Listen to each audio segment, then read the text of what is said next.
Une opération principale d'assistance est en cours au Mozambique et au Malawi afin d'aider les victimes du cyclone tropical Idai.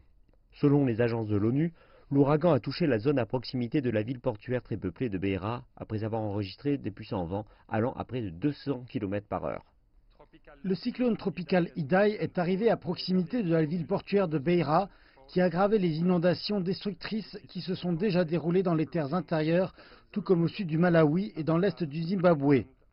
Le Programme alimentaire mondial a renforcé les préparatifs pour des besoins d'assistance à grande échelle.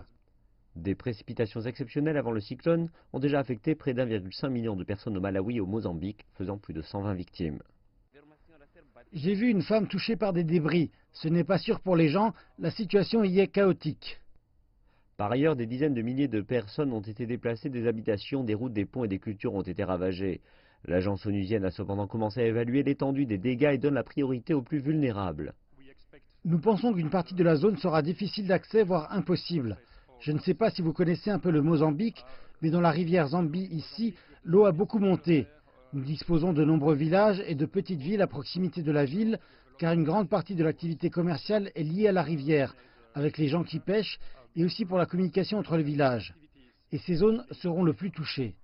Les services d'urgence du gouvernement mozambicain doivent encore donner une indication sur la situation. La tornade devrait aussi toucher des parties du Malawi voisin. Le Mozambique a aussi connu des inondations meurtrières qui ont empiré en raison d'ouragans dévastateurs par le passé. Durant l'année 2000, le cyclone Eline a frappé le pays, tuant 350 personnes. Et la tornade a laissé 650 000 personnes sans abri en Afrique australe.